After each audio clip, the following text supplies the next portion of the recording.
সবাই বলে কোনো ধর্মই খারাপ কথা বলে না, কিন্তু মুসলিমরা কেন অন্য ধর্মের লোকদের ইসলাম গ্রহণ করতে বলে? বোন, আপনি বললেন সব ধর্মে ভালো সব কথা থাকে, কিন্তু মুসলিমরা আমাকে ইসলাম গ্রহণ করতে বলে কেন? অন্য যেসব ধর্ম আছে সেগুলো যা বলে তার বেশিরভাগ কথাই ভালো, তবে ইসলাম ভালো কথা বলার পাশাপাশি আপনাকে দেখাবে কিভাবে সেটা অর্জন করতে হয়।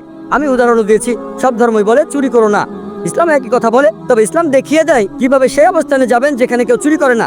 জাকাত দেন, সাহায্য করেন, এরপর কেউ চুরি করলে তার হাত কেটে ফেলেন, তাহলে চুরি করা বন্ধ হয়ে যাবে, কোনো অপরাধ থাকবে না। এজন্যই আমি বলেছিলাম যে ইসলাম ভালো কথা বলার পাশাপাশি আপনাকে দেখিয়ে দেবে কিভাবে সেটা অর্জন করতে হয়।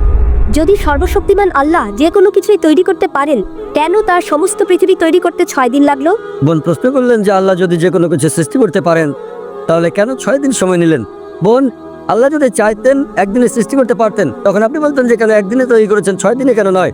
কারণ আল্লাহ 6 দিনে এটাই বানাতে চেয়েছেন। কোরআন বলে যে আল্লাহ যা ইচ্ছে করেন তাই সৃষ্টি করতে পারেন। অনেক আয়াত আছে, আল্লাহ বলেন কোরআনে সূরা আলে ইমরান অধ্যায় 3 আয়াত নম্বর 59, إن مثل عيسى عند الله كمثل آدم خلق من تراب ثم قال له كن فيكون। আল্লাহ আদম আলাইহিস সালামকে সৃষ্টি করেছেন যেমন তিনি যীশু খ্রিস্টকে সৃষ্টি করেছেন ধুলো থেকে, তিনি বলেন হও আর তা হয়ে যায়। তো আল্লাহ যখন কিছু সৃষ্টি করতে চান তিনি বলেন হওয়ার হয়ে যায়, তিনি ইচ্ছে করলেই এটা হয়ে যায়। আল্লাহ যদি ইচ্ছে করেন আপনি 9 মাস পরে জন্মাবেন, তাহলে আপনি 9 মাস পরে জন্ম নেবেন। আল্লাহ যদি চান 1 সেকেন্ডে, তাহলে মাত্র 1 সেকেন্ডেই। তো আল্লাহ চাইলেন যে তিনি কোনো কিছু 6 দিনে সৃষ্টি করবেন, তাই তিনি করলেন। পৃথিবীতে অনেক মানুষ ভুল কাজ করছে, আমার ভাবতে খুব অবাক লাগে, এতগুলো মানুষ দোজখে যাবে। তিনি অবাক হচ্ছেন এতগুলো মানুষ কিভাবে দোজখে যাবে। আমাদের এই জীবনটা হলো পরীক্ষা।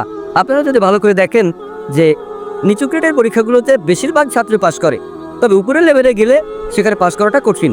উদাহরণস্বরূপ কোনো কঠিন পরীক্ষায় বসেছেন, যেমন মেডিকেল কলেজে ভর্তি হতে গেলে আপনাকে পড়তে হবে, খাটাখাটনি করতে হবে, পড়াশোনা করতে হবে। একইভাবে বেহেশতে যেতে গেলে এটা সহজ কাজ না, এটা মেডিকেলে ভর্তির চেয়ে অনেক কঠিন কাজ। তাই এটা আসলে পরকালের জন্য পরীক্ষা। যারা আল্লাহর নির্দেশগুলো মেনে চলবেন তারা ইনশাআল্লাহ বেহেশতে যেতে পারবেন। আশা করি মনে উত্তরটা পেয়েছে।